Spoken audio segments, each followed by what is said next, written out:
Bienvenidos a su podcast Bueno, Bonito y Barato. ¿Cómo están, chicos? Después de una ausencia de casi 2 meses, ya regresamos, ya nos dimos unas pequeñas vacaciones. Pero ya estamos aquí de vuelta con Adrián. ¿Cómo estás, Adrián? ¿Cómo te ha ido?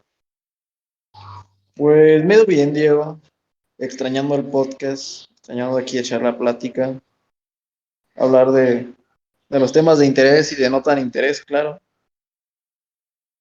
¿Y tú, Diego, cómo has estado? Aparte de ausente del podcast. Pues algo pesado, algo tranquilo. Pues extrañando, como dices, el podcast. Ya llevamos tiempo diciendo vamos a grabar, pero se nos iban los días, se nos iban en ocupaciones, en cosas, y pues hasta ahorita empezamos a grabar, pero pues ya vamos a estar aquí de vuelta. Además de que probablemente saquemos otro podcast un poco más cómico, pero pues ese es un proyecto que veremos si se hace o no se hace. Pero pues hoy tenemos temas, bueno, creo que tendríamos bastantes cosas de qué hablar, temas un poquito retrasados, pero que pues no vamos a dejar de hablarlos, obviamente, como por ejemplo la salida de Messi del Barcelona. Qué impresionante, ¿sabes? Yo nunca me imaginé al Barcelona sin Messi. ¿Tú qué opinas, Adrián? O sea, no somos expertos en fútbol, cabe aclarar, ninguno de los dos. No somos aficionados a ningún equipo, pero pues sí fue algo que mínimo afectó a la cultura pop o del fútbol en general. ¿Tú qué opinas, Adrián? Pues era algo que tal vez iba a pasar en cualquier momento, pero que no esperábamos que sucediera. Y pues fue una sorpresa, y más en este año de sorpresas, para aclarar que si bien pues tal vez había una espinita de como, sí es cierto, Messi en algún momento va a terminar saliendo del Barcelona, pero no, jamás pensé que iba a ser este año, jamás, jamás de los jamás, así como Cristiano salió del Real Madrid, supongo que era cuestión de tiempo para que este Messi hiciera lo propio. Sí, pero qué curioso, ¿sabes? Y luego lo compró el Disney del fútbol.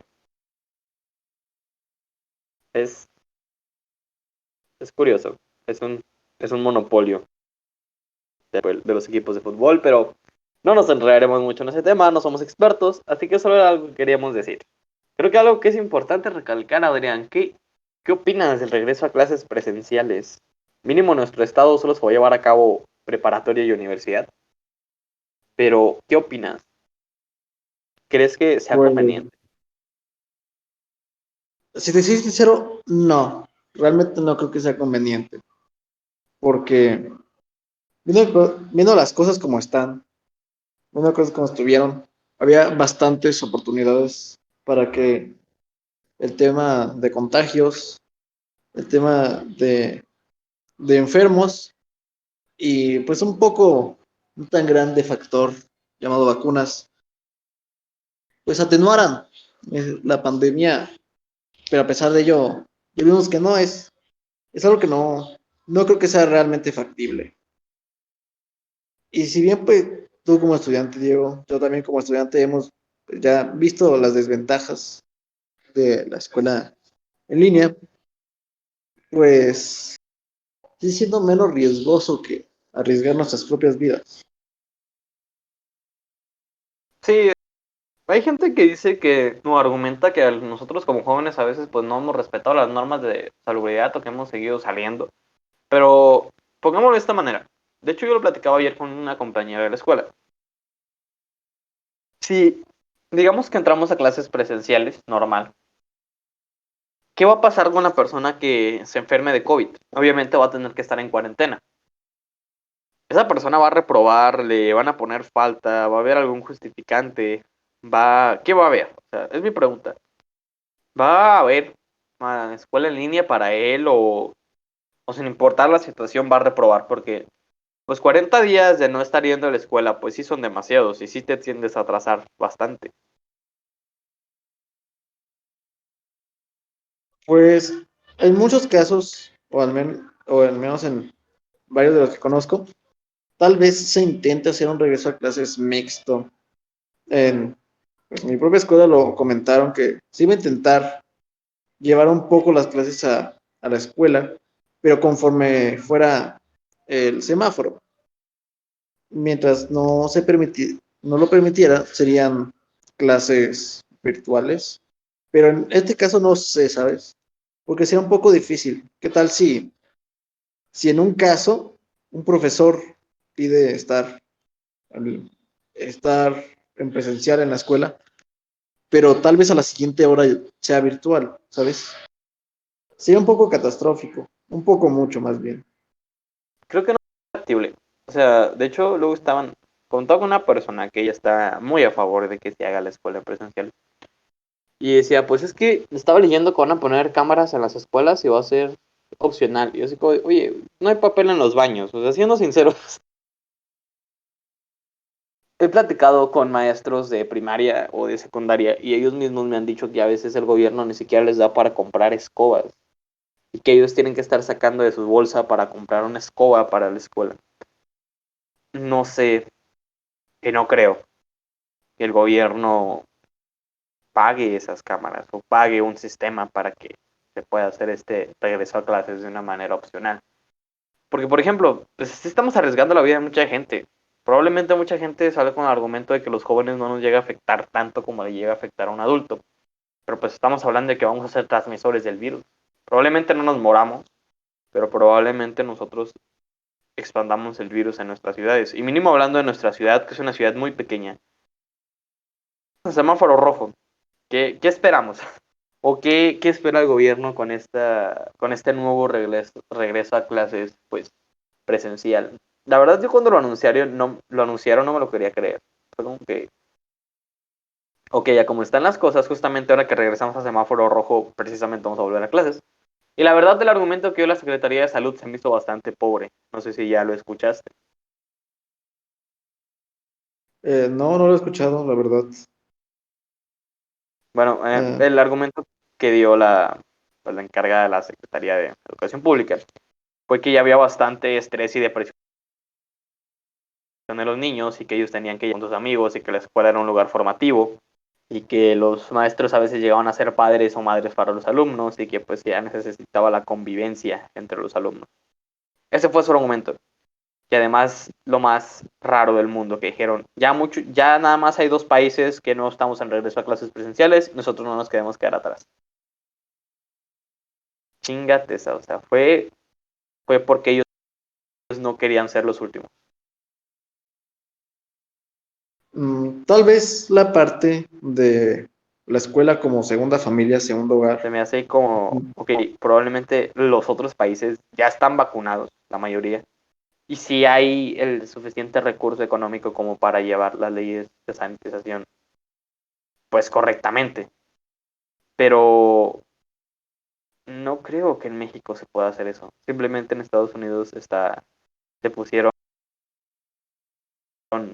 simplemente como plásticos o vidrio tacas para que fuera como un espacio muy individual. Pero en México no creo que se pueda llevar a cabo eso. Estamos viendo que hay desabasto de medicinas en los hospitales. Para los que no sepan, estudio enfermería y hablando con la enfermera nos estaba comentando eso, que en los hospitales muchas veces faltan muchas cosas que son esenciales. Por eso muchas veces se hace el chiste de que los doctores solo recetan paracetamol, porque pues a veces solo eso hay. Yo creo que pues sí se me hace un poquito ilógico el argumento de la Secretaría de Educación Pública. ¿Tú qué le dices, Adrián? ¿Crees que tienen razón o que solo lo hicieron por no quedar mal?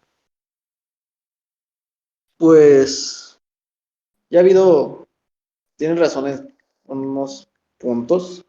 El punto de la ansiedad, más que nada en los niños de los primeros años, porque, bueno, son niños, más que nada por eso, ¿sabes? Como lo dijo, pues tienen que convivir, pero ese es en el caso de los niños. Y además, ¿de qué te serviría estar en clases presenciales con la excusa de que tienen que convivir si los vas a tener aislados a 1 metro, 2 metros de distancia, por mucho, y les vas a pedir que no se muevan, que no compartan sus cosas, que estén desde lejitos, que no se abracen, que no interactúen físicamente? Pues es un poco ilógico ese argumento. un poco mucho, de hecho.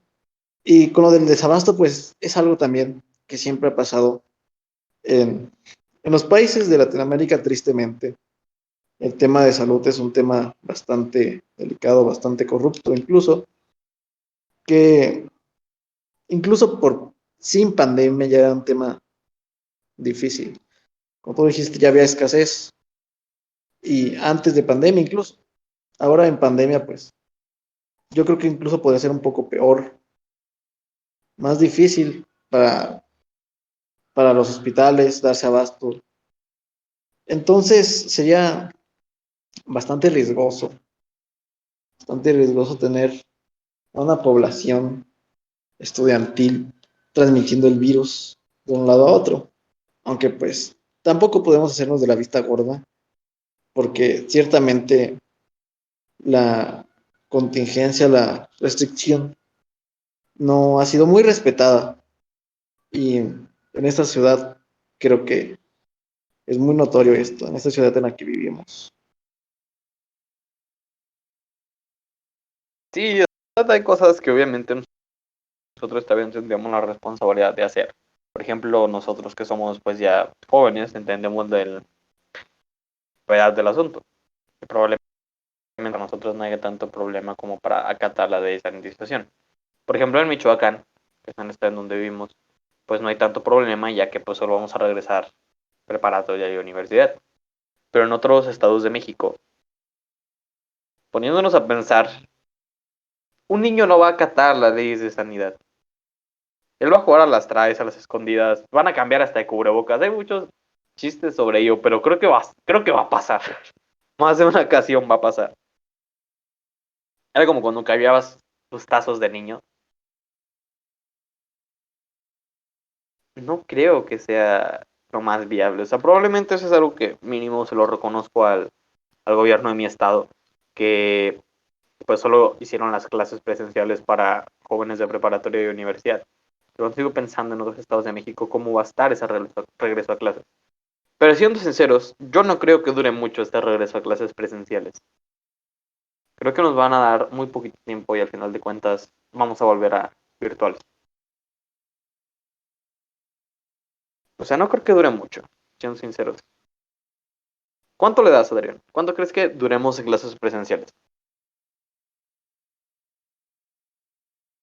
Yo apostaría a que lo intentarán alargar a un mes, que lo van a intentar alargar un mes y que van a querer mantenerlo así.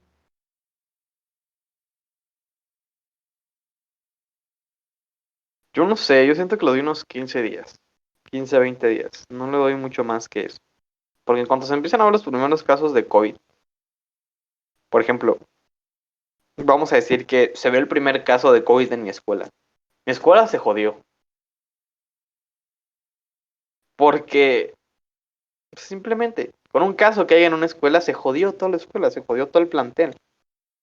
Obviamente va a haber un enfermo de COVID asintomático en una escuela.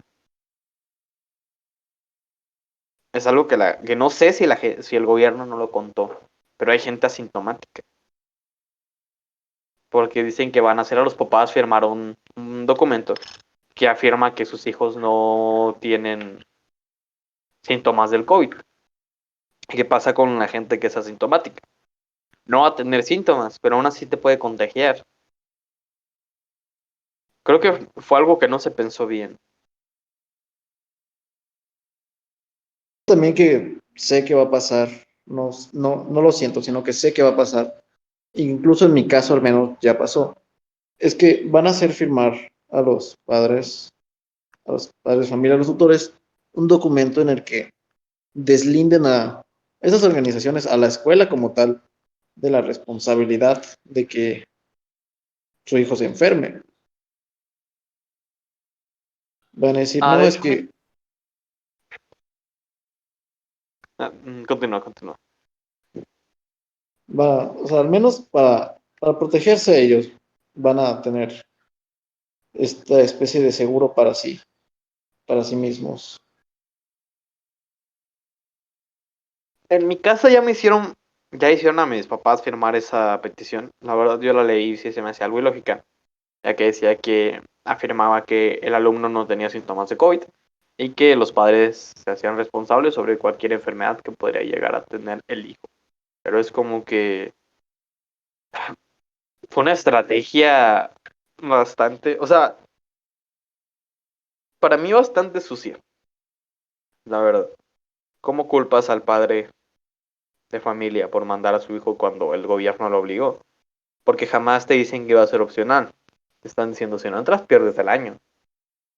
Y viviendo en un país donde las oportunidades de trabajo vienen de que estudies,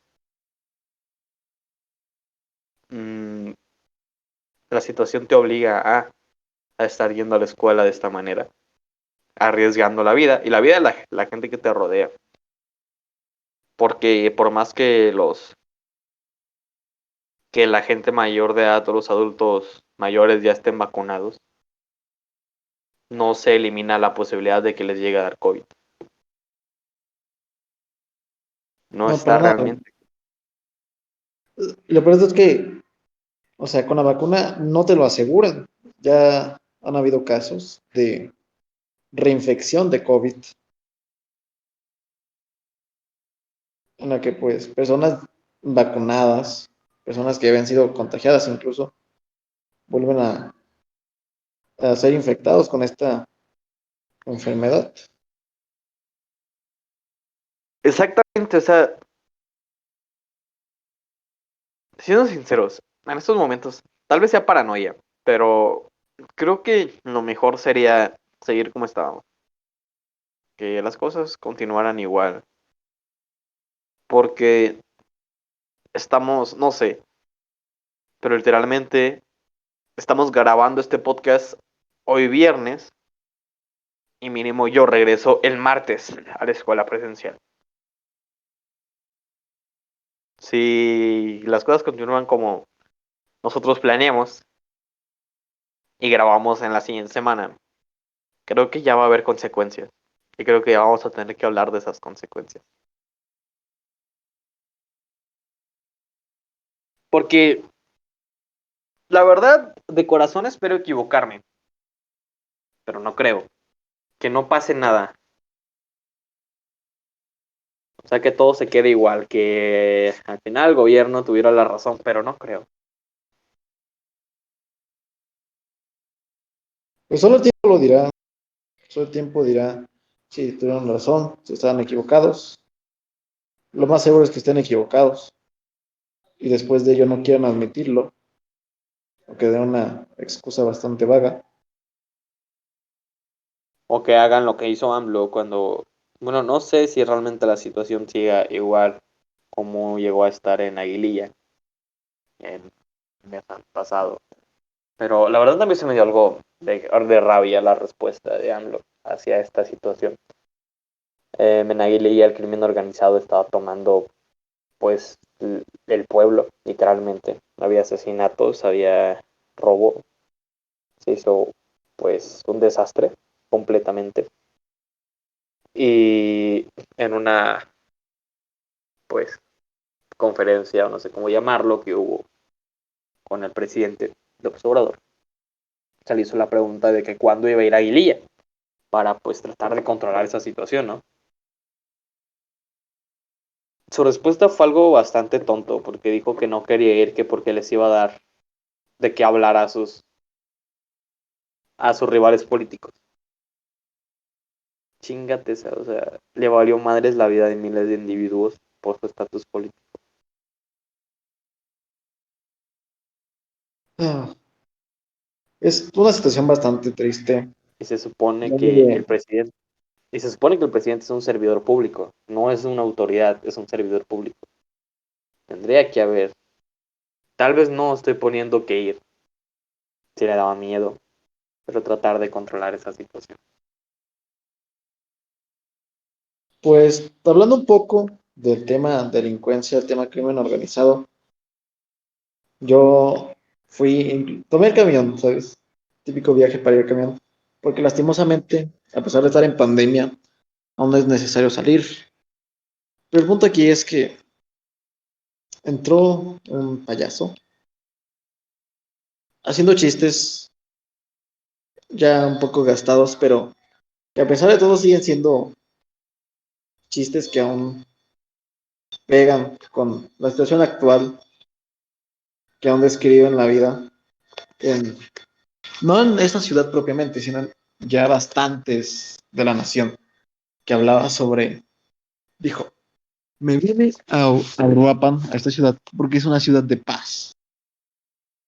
Y luego el chiste termina con remate. Pues sí, de paz, porque paz, paz, paz por aquí, paz, paz, paz por allá. Y terminas tirado en un rincón.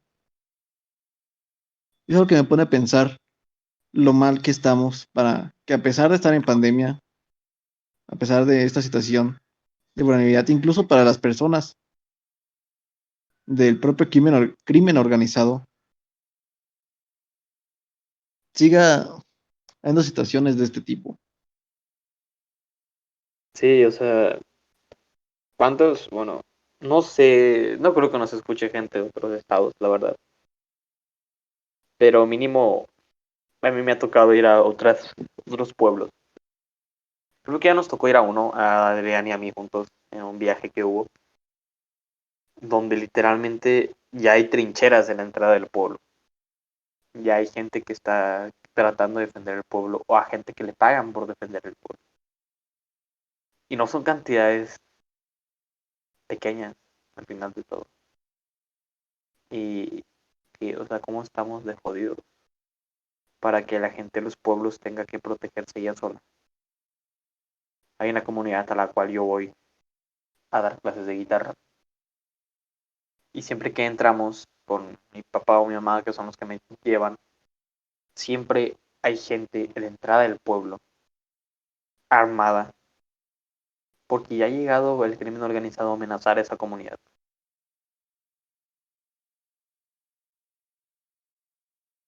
Luego hay, No, luego escuchaba un audio en TikTok que decía que Uruapan era peligroso y respondió otra persona que no sepas esquivar balas no es mi problema. ¿Te das cuenta de qué tan acostumbrados estamos a la violencia en nuestra ciudad que ya hasta nos da risa? Que ya no nos preocupa. A mí seguido me ha tocado que, como tú lo dices, lamentablemente tenemos que seguir nuestras vidas saliendo de nuestra casa, por más que haya una pandemia fuera. Me ha tocado salir con mis papás y ver caravanas de, de autos del ejército, de la Guardia Nacional, de la policía, y no son pocos, realmente son varios vehículos. Y ya a nosotros se nos hace bastante común. Hace poco me tocó ir a Guadalajara y no ves jamás al ejército o a autoridades más grandes de la policía en la calle. Casi ni a la policía. Y aquí ya estamos acostumbrados a salir y ver más de 3 patrullas juntas. O ver a la Guardia Nacional por aquí, o ver al ejército por aquí. Escuchamos balazos. Mínimo yo lo siento así. Y ya no nos sorprende. Es como que, balazos, nos tiramos al piso y ya cuando se van nos volvemos a parar. ¿Qué, qué situación de violencia estamos viviendo en nuestro estado o en nuestra ciudad? Como para que eso ya se nos haga común y que las autoridades, no sé si no puedan o no quieran hacer algo. La verdad no estoy enterado. No sé si es que no se puede hacer nada o no se quiere hacer nada, pero sí es una situación bastante delicada y que sí, la verdad nos afecta a nosotros como juventud. Nos tocó vivir una etapa de nuestra ciudad o de nuestro estado o de México en general muy triste y nosotros somos los que vamos a sufrir las consecuencias de ello. aunque no sé tú, pero al menos por un momento lo llegué a vivir así. Es que, al menos como joven, al menos en mi caso, en tu mente está como, pues, te imaginas que no te va a pasar nada, ¿sabes? Dices, tal vez es que yo no estoy metido en eso, es que, pues es que yo no hago estas cosas malas, yo soy una persona de bien, yo no le hago nada a nadie, pero a este tipo de personas a veces no le importa, ¿sabes? Por ejemplo, mis abuelos, parte de mi familia viene de un pequeño rancho, que en el que ya prácticamente hay un cártel de crimen organizado asentado ahí. Y por lo que escuché, lo primero que dijeron al llegar fue, nosotros venimos a proteger al pueblo.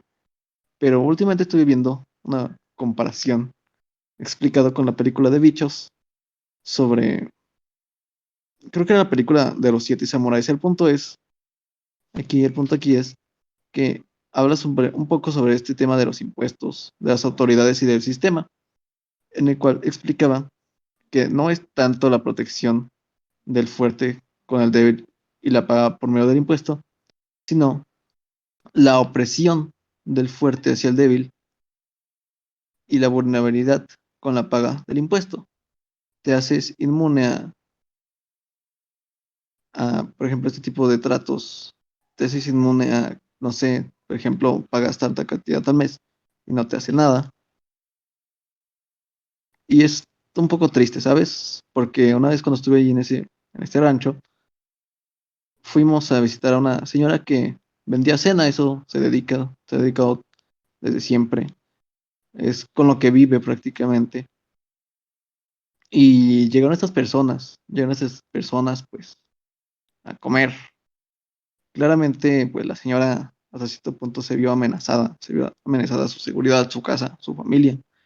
Y prefirió darle la comida gratis antes de,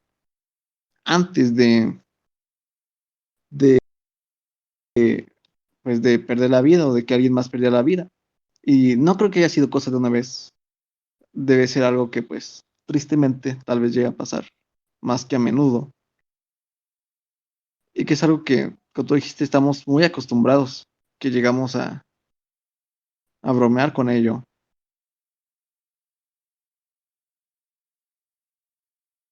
Sí, o sea, de hecho, a mí me tocó un día ir a una comunidad. Creo que ya la situación se controló, pero antes estaba súper feo.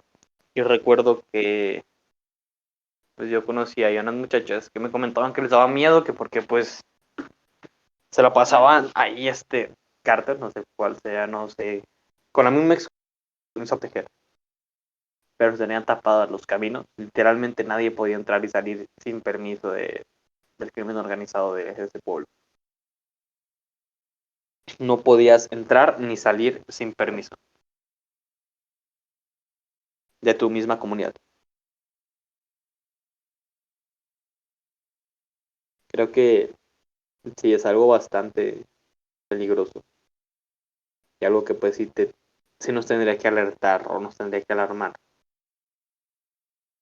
Pero al parecer no. Creo que ya está entonces algo cotidiano. Pero que nos sea cotidiano no tiene que decir que esté bien, ¿sabes? Por supuesto, para nada, ¿sabes? Es, por ejemplo, alguna situación, no sé, últimamente he estado viendo de que algunos familiares hablan con otras personas de otros países, de otros lugares, en el que pues tal vez dirán, o sea, tal vez contarán una historia que para nosotros se nos haga desgarradora, pero que este tipo de personas digan, no es lo que pasa, es que así son las cosas, es que siempre ha pasado así, siempre es así y así siempre será. Es triste ver que también un poco este conformismo que tenemos ante dichas situaciones, pero ¿qué se puede hacer si las autoridades no podrán o no querrán hacer mucho? Y uno como civil tampoco puede hacer demasiado.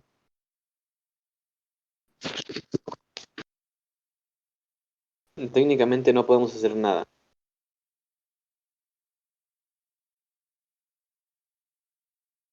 Tal vez lo único, una denuncia telefónica, pero de eso a que se haga un verdadero cambio, realmente Y no hay. ni la denuncia telefónica, porque te queda el miedo de que te hagan algo.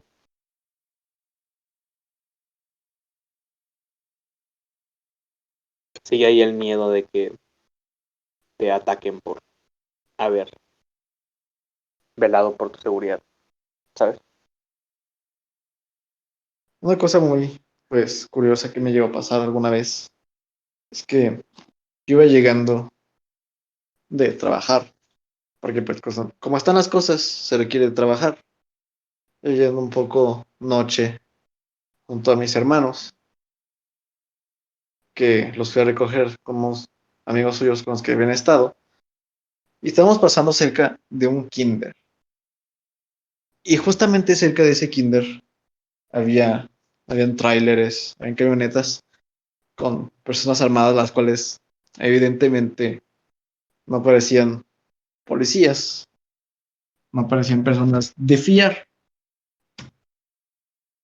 Claramente, pues, lo más sensato en ese momento podría haber sido buscar otro camino o hacer otra cosa, o pasar lo más rápido que se pudiera sin llamar la atención. Pero, ¿cómo tienen que estar las cosas para que incluso al lado de un kinder pase eso?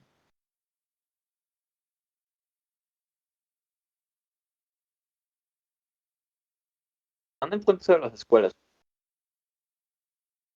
Simplemente hace poco encontraron una fosa clandestina en mi preparatoria. No me preguntes por qué. No, no estoy muy informado. Lo único que sé es que se encontró una fosa clandestina en mi escuela. Y encontraron el cuerpo de una alumna en esa fosa clandestina.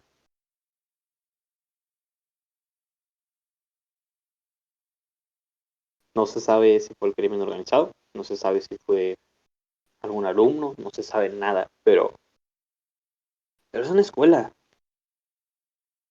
No es un, no es un cerro, no es un espacio público donde cualquiera tenga acceso, es una escuela.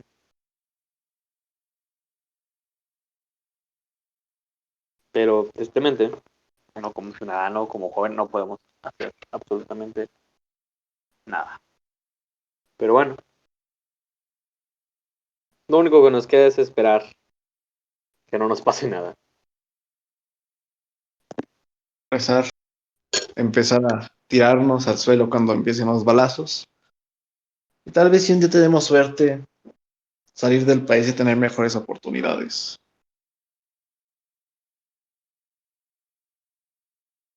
Exacto. Pero bueno, gente, supongo que hasta aquí dejaremos este podcast. No queremos alargarnos mucho. Espero les haya gustado. Ya saben, nuestras redes sociales están en el canal. Por si quieren darnos una vuelta por Instagram. Yo me despido. Por mi parte es todo. Adrián, ¿algún comentario antes de terminar?